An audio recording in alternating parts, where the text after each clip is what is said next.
Olá, eu me chamo Eduardo Vieira da Costa Guaranha, atualmente sou o diretor-presidente da Academia Brasileira da Qualidade, ABQ. Nosso terceiro módulo de liderança, ele vai trabalhar liderando equipes pela liderança situacional. Nos dois módulos anteriores nós falamos, o primeiro sobre liderança de uma visão global, o segundo sobre a liderança aplicada à qualidade nas organizações, e este aqui é a liderança aplicada a grupos, podem ser pequenos, grandes ou médios, mas enfim, um grupo com um objetivo comum, ou uma atividade permanente também dentro de uma organização. Os conceitos da liderança situacional são antigos, da década de 60, por Kenneth e Blanchard, dois estudiosos dos assuntos, que criaram esse conceito, e ele é muito útil para permitir o posicionamento e o comportamento do líder frente a algum liderado ou ao grupo de liderados, né? Antes, eu gostaria de comentar com vocês o trabalho primeiro do líder numa organização que conduza mudanças. Por favor, essa lâmina é esclarecedora. Hoje se fala em propósito, mas o propósito é algo antigo. Mas é a essência do porquê e para que uma organização existe. E esse propósito, qual é a intenção? É que o líder e os seus colegas de liderança, seus pares, consigam implementar o conceito de propósito e a vivência na inserção da cultura. Chegar lá em cima. Só que, como que isso é feito? Isso não é uma tarefa fácil. Isso, ao longo do tempo, exige muito tempo. Exige 4, 5, 6, 10 anos. Então, por quê? Porque a primeira mudança é de atitude, ela é no nível individual. Eu entendo o propósito, eu começo a vivenciar o propósito, eu começo a me interessar por que a organização faz determinadas coisas e para que ela faz. A partir dali, eu passo a agir. Eu tenho um comportamento individual valorizando o entendimento que eu tenho do propósito. E isso passa para o comportamento coletivo. Aí são núcleos, são áreas da empresa. Normalmente uma empresa ela tem áreas que estão mais afinadas ou não com a mudança, outras menos. Enfim, mas isso já começa a ser coletivo. Até que passe a fazer parte da cultura.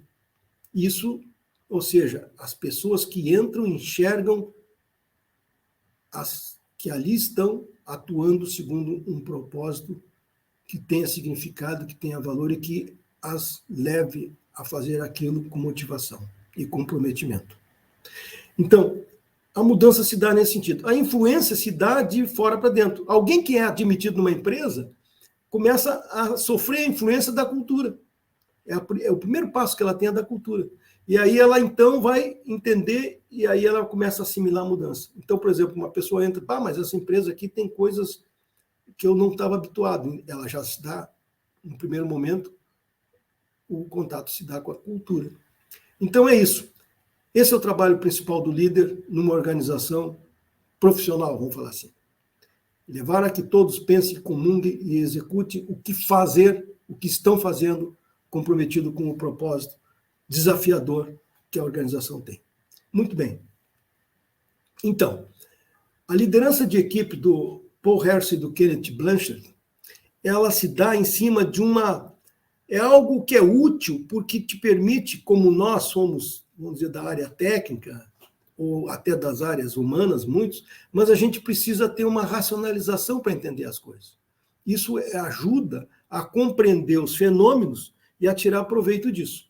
Então, o que eles definiram, né, como liderança situacional?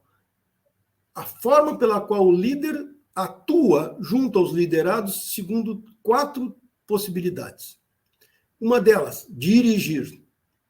Orientar a segunda, apoiar e delegar. Então, o que significa isso? Significa que o comportamento da tarefa do líder ele está variando de baixo a alto, ou seja, é o quanto o líder se dedica à atividade que tem que ser desenvolvida, é o comportamento da tarefa. E o outro, que está logo abaixo ali, é o nível de maturidade da equipe. O que é nível de maturidade? 2 características. A capacidade de fazer o trabalho e a disposição, vontade de fazer. Porque às vezes tem capacidade, não tem vontade. Então, esse primeiro eixo aqui, dito eixo do X, tradicionalmente, ele trata do quanto o líder tem que se dedicar à tarefa e o quanto os liderados têm maturidade em capacidade e disposição. O eixo dos Y, ele trata do comportamento de relacionamento do líder. Ou seja, o quanto o líder tem que conviver junto e dar apoio junto aos liderados. Então, quando existe o papel de direção, significa dizer que o líder ele atua muito em cima da tarefa e ele conversa menos com a equipe, ou seja, ele é mais assertivo, em função da característica daquele momento organizacional. A questão orientativa, ele explica suas decisões e oferece oportunidades para esclarecimento. Então, ele é voltado à tarefa, ele é muito voltado ao objetivo que está sendo desenvolvido, trabalhado, mas ele também abre muito espaço na sua agenda para conversar, para orientar a equipe. O terceiro é o apoio. Ele, então, se dedica menos à tarefa, porque já há um conhecimento maior da equipe, a maturidade da equipe é grande, então ele não precisa explicar tantas coisas técnicas ou do que deve ser feito, e ele se dedica mais a compartilhar, a conversar, a trocar ideias com os liderados que já têm maturidade sobre aquela tarefa que estão desenvolvendo.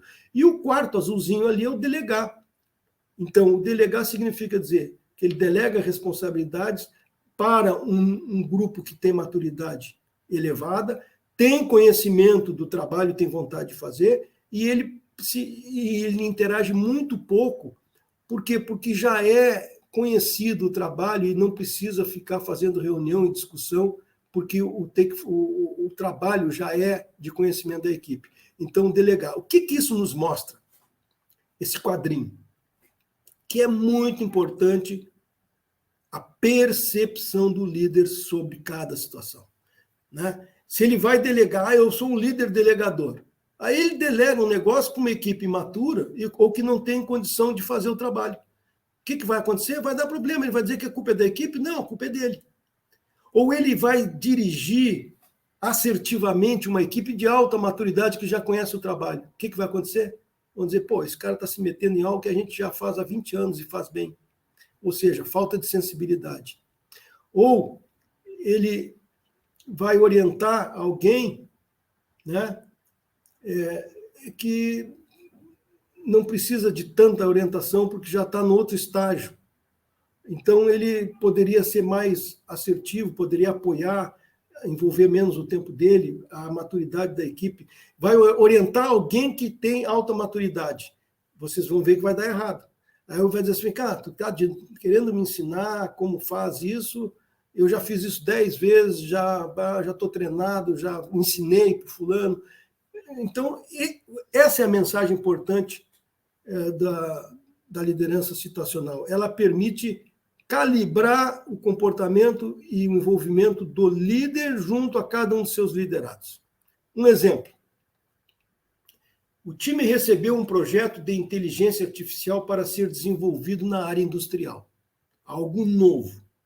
Né? Alguns do time já trabalharam nisso. Outros têm conhecimento, mas não aplicaram. Qual é o estilo de liderança mais apropriado para esse projeto? Orientar poderia ser um bom estilo, porque ele tem um alto envolvimento com a equipe, que tem pequena ou média maturidade no tema e com o trabalho a ser feito. Então, nesse caso, o orientar é uma atitude correta do líder junto aos seus liderados para ter êxito nesse projeto de inteligência competitiva, inteligência artificial na área industrial. Né? Um exemplo. Um outro exemplo. Você é o líder da equipe de ensaio não destrutivos, né? END, né? Conhecido. Sua equipe tinha 10 inspetores sêniores, mas 4 saíram e entraram 4 novos em treinamento.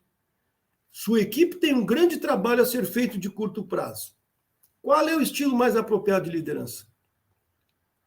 Para os novatos, o estilo de direção do líder seria mais adequado. Então, ele tem que dirigir, ele tem que ficar junto, ele tem que envolver na tarefa, ele tem que praticamente dizer, faz assim, faz assado.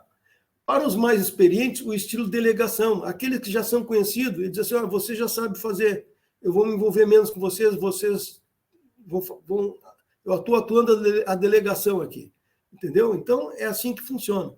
Um outro exemplo. Você é líder de uma equipe de vendas que tem tido excelentes resultados. São pessoas que conhecem a empresa, seu produto e o mercado.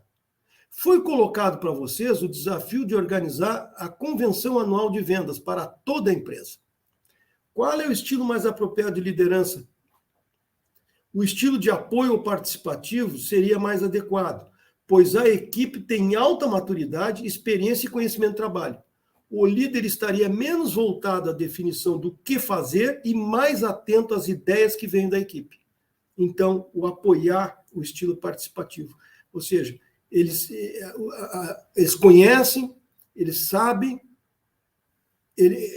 chegar junto, mas deixar a parte mais técnica da organização com a equipe. E ele participar mais, dando ideias e construindo junto, mas sem se envolver muito no detalhe. E, por fim, um outro exemplo. A manutenção tem rotinas bem estabelecidas numa planta petroquímica. A planta petroquímica podia faltar, né? Eu trabalhei lá há 35 anos, praticamente. São procedimentos consolidados e uma equipe bem treinada e experiente. Você tem uma equipe de 10 mecânicos, onde grande parte é sênior. Que estilo seria mais apropriado para fazer a manutenção? A delegação. Aqueles que não tivessem todo o conhecimento deveriam ser acompanhados no nível de orientação e apoio, dependendo da dificuldade técnica identificada e do desenvolvimento dos liderados. Então, vamos dizer, qual a grande vantagem desse processo do liderança situacional? É que ela ensina ou dá orientação para que tu possa ser mais efetivo no teu trabalho da tua equipe, né? Não é para aplicar uma transformação de uma organização, não é no nível das lideranças de Martin Luther King, nem do Winston Churchill, tampouco do Mandela ou dos outros, mas é uma ferramenta que te ajuda a ser mais eficaz e tu pode te aprimorar conhecendo melhor e praticando essa ferramenta no dia a dia com a tua equipe, em projetos. Por que isso é importante?